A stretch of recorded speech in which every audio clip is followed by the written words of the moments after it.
The listing went up on a Tuesday, handwritten on an index card, tacked to the board at the co-op.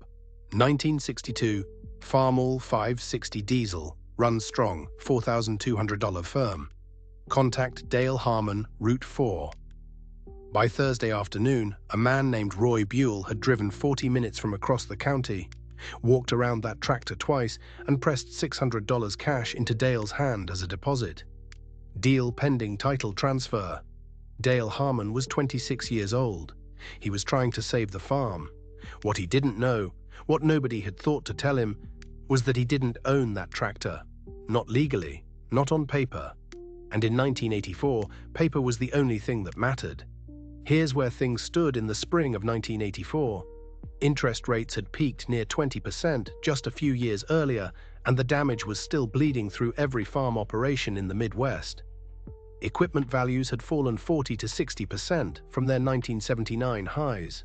A tractor worth $28,000 in 1979 was lucky to pull $14,000 in 1984, and that number was still sliding. Land values had collapsed. Operating loans taken out at peak prices against peak collateral were suddenly underwater. Banks were doing collateral reviews, not annual reviews, not friendly check-ins, hard reviews, audits. They were looking at what they held liens against and whether those assets still covered the debt. The Harmon farm had been in the family for 3 generations. Dale's grandfather, Vernon Harmon, had built it into something solid: 480 acres, a hog operation, row crops, grain storage on site. But Vernon had a stroke in 1981 and handed operational control to his son, Gary, Dale's father. Gary ran it for 2 years before a combine loan, a bad corn price, and a refinancing at the wrong moment put them in a position no one wanted to be in. Gary died in February 1984, heart attack, 53 years old. Dale came home from Kansas City, where he'd been working in equipment sales, and walked into a financial situation that looked manageable on the surface and catastrophic underneath. He spent March reviewing the books. By April, he had a plan. The plan was to liquidate non-essential equipment, reduce the asset footprint, and renegotiate the operating line with First National. The bank had already sent a letter requesting an updated collateral schedule. Dale knew what that meant. They were deciding whether to extend or call the note. The 1962 Farmall 560 sat in the back bay of the machine shed. It hadn't been used for field work in 6 years. Vernon had driven it occasionally, moving grain wagons, doing light pulling around the yard. But Dale saw a machine that was 22 years old, redundant, and worth more sold than sitting.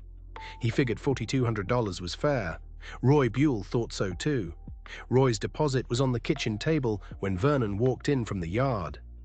Vernon was 71, moving slower since the stroke, but his mind was intact. He looked at the cash. He looked at Dale. He said, "That for the 560? Dale said yes, said he'd listed it at the co-op, had a buyer lined up, title transfer once Roy came back with the balance. Vernon nodded slowly. Then he said something Dale didn't expect. "You have the serial title on that machine?" Dale said the title would be in the farm files, same as everything else. Vernon said, "I'd check before you go much further." Dale didn't check that night. He had other fires. The bank letter needed a response. The hog operation was running at a loss. He had a meeting with an accountant in 2 days. The tractor felt like a solved problem. $600 down, balance pending. Done. But Vernon's question sat in the back of his mind. The next morning, Dale pulled the farm files. 3 cardboard boxes, rubber-banded folders, 20 years of receipts and contracts and registration documents. He found the Farmall's old warranty card. He found service records from the 60s. He found a bill of sale from the original dealership, Hennessy Implement, dated October 1962. He didn't find a certificate of title issued in the name of the Harmon farm operation. He kept looking, found titles on the combines, the row crop tractors, the grain trucks, all held in the name of Harmon Farms Inc. and ASDA, which Gary had incorporated in 1974. Nothing on the 560. He went to find Vernon. Vernon was in the equipment barn, running a grease gun along the fittings of an old disc. He didn't look up right away when Dale came in. Dale asked him straight, whose name was on the title for the 560. Vernon set down the grease gun. He said, Eleanor was Vernon's wife. She had died in 1978, 6 years earlier. Dale stood there for a moment. Then he said, "Why was it in her name?" Vernon said, "Because I put it there." Here's something that gets lost in the narrative about the farm crisis. The older generation of farmers often separated assets deliberately. It wasn't carelessness. It was strategy, or at least instinct developed from watching neighbors lose everything in the 40s and 50s. Vernon Harmon had watched a family 2 roads over lose their farm, their house, and their equipment in a single bank proceeding during a bad stretch in 1953. From that point on, he was careful about what went into the farm entity and what stayed personal. When he bought the 1962 Farmall, he was buying it for Eleanor. She used it for the garden operation she ran on the north end of the property. Later it became a yard tractor, a utility machine. But Vernon had titled it in her name, paid for it with her personal savings account, and kept it separate from the farm debt structure intentionally. When Eleanor died in 1978, the tractor didn't automatically transfer to Vernon. It didn't transfer to the farm. It became part of her estate. And her estate, small as it was, had never been formally probated. There had been a will. The will left everything to Vernon. But the will had never been filed, the estate had never been opened, and the title to the 1962 Farmall had never been legally transferred to anyone. In 1984, on paper, that tractor still belonged to a dead woman. Dale drove to the courthouse on a Wednesday. He talked to a clerk in the county recorder's office. He described the situation: tractor titled to his deceased grandmother, no probate, sale pending. The clerk told him what he needed to hear, which was not what he wanted to hear. To transfer the title legally, the estate would need to be opened in probate court. A personal representative would need to be appointed. The assets would need to be inventoried, any debts against the estate satisfied, and then, and only then, could the title be transferred to a new owner. That process took weeks at minimum, more likely months. Roy Buell was expecting a title transfer in 10 days. Dale called Roy that evening and told him there was a complication. Roy asked what kind. Dale explained. Roy was quiet for a moment, then said he'd need his deposit back if it couldn't be resolved quickly. He had another machine he was looking at. Dale said he'd call him back by Friday. Then the bank found out, not through Dale, through the collateral review process.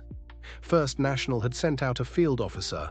Standard practice in 1984, banks were doing this across the region to physically verify the equipment listed on the Harmon Farms collateral schedule. The 1962 Farmall wasn't on that schedule.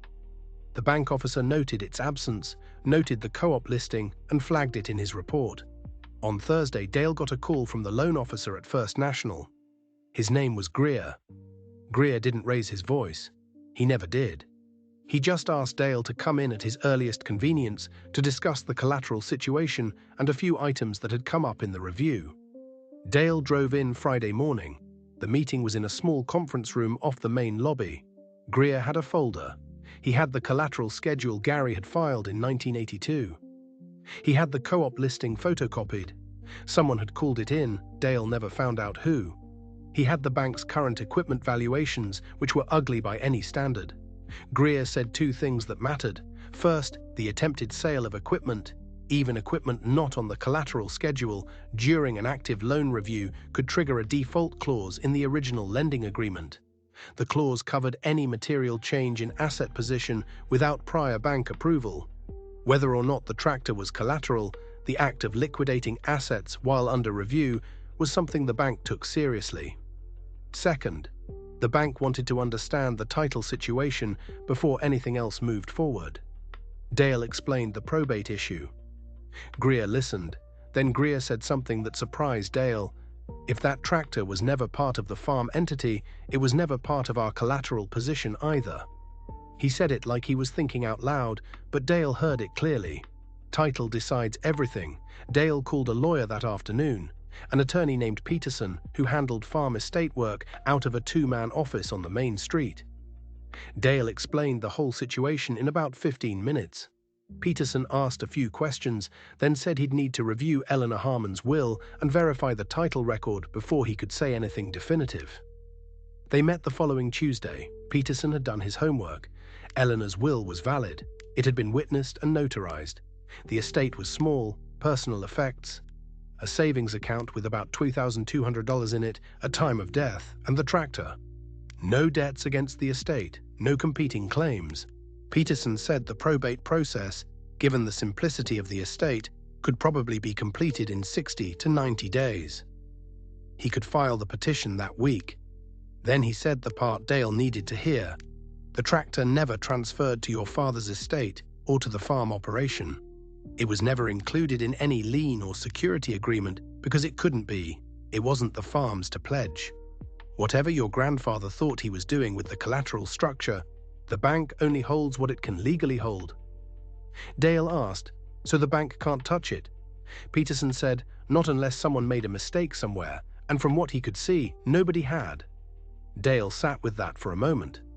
The tractor was the one thing the bank didn't own. Would you have sold it? That's the real question here. Equipment prices were in free fall. A 22-year-old tractor was worth maybe $4,000 on a good day. On paper, liquidating it looked smart. Lock in the cash, reduce the asset overhead, show the bank a clean operation, but here's what panic selling does in a down market. It locks in losses permanently. The 1984 equipment market was at or near its floor. Farmers who sold at those prices watched values stabilize and recover over the following years. The ones who held on, who could hold on, came out better. Is it smart to liquidate during a crash? Almost never, if you can avoid it. Dale called Roy Buell that Tuesday evening and returned the deposit. Roy had already moved on to another machine, so there was no negotiation required. The 560 went back to where it had been, parked in the back of the machine shed. Vernon, when Dale told him everything, just nodded. Dale asked him, not angrily, just directly, why he'd never explained the title situation. Vernon said he'd assumed Gary knew. Gary had been his son, had helped buy the tractor, had seen it driven home in October of 1962. Vernon assumed it was common knowledge within the family. Debt looks for paperwork, not memories. Assumptions about ownership, who bought what, who uses what, who paid for what, those don't survive a legal proceeding. The only thing that survives is what's in the recorded title. Vernon had operated on the assumption that the family knew. The family had operated on the assumption that everything on the property was part of the farm. Both assumptions were wrong. Peterson filed the probate petition in the second week of May. By late July, the estate was closed. The title to the 1962 Farmall 560 was transferred to Vernon Harmon personally, not to the farm, not to the corporation, but to Vernon, his asset, his machine. The bank's collateral review concluded the same month. First National extended the operating line with conditions. They required Dale to sell two pieces of equipment that were legitimately on the collateral schedule, a planter and a grain truck, and to demonstrate a viable cash flow plan for the hog operation. Dale sold both. The prices were bad, but the loan held. The farm made it through 1984. Thousands didn't. Here's what the farm crisis exposed that most people don't talk about. The hidden fragility in farm bookkeeping. Families had been passing land and equipment down through generations with informal transfers, handshakes, assumptions, unwritten understandings about who owned what. That system worked when times were good and nobody was looking too closely. It collapsed when banks started doing hard collateral reviews and lawyers started opening estates. Usage is not ownership. A family can use a piece of equipment for 20 years without ever legally owning it. The person who uses a machine every season, who maintains it, who relies on it, none of that establishes legal title. The certificate of title does. One document, that's it. And ownership is not collateral. Even if Dale had legally owned the 560, pledging it as collateral without bank approval while under a review period would have created its own legal problem. The debt structure has its own rules, separate from the question of who owns what.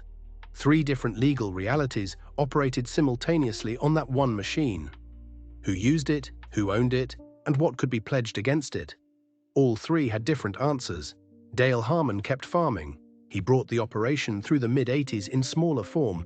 Fewer hogs, fewer acres under active cultivation, tighter margins, but he kept it going. Vernon lived to 1989.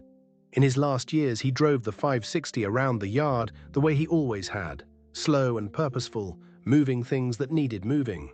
When Vernon died, the tractor was clearly titled. The estate was straightforward. It transferred to Dale without any courthouse confusion, without any legal uncertainty. Dale sold it in 1991 when the market had recovered somewhat. He got more for it than Roy Buell had offered in 1984. He thought he was selling old iron in 1984. He was about to sell the only thing the bank didn't own. The real lesson here isn't about sentiment. It isn't about keeping things in the family or honoring the past. It's about understanding the difference between possession and ownership, between assumption and documentation, between what everyone believes to be true and what the paper actually says. In a crisis, the paper wins. Every time. If you're farming, if you're in business, if you're inheriting anything from anyone, know what's titled and in whose name. Know what's pledged as collateral and what isn't. Know what belongs to the entity and what belongs to the person. Those distinctions don't matter when everything is running smoothly. They are the only thing that matters when it isn't. The farm crisis of the 1980s taught that lesson to an entire generation, mostly the hard way. Some of them were lucky enough to learn it before the sale went through. If you found this story useful, don't forget to subscribe.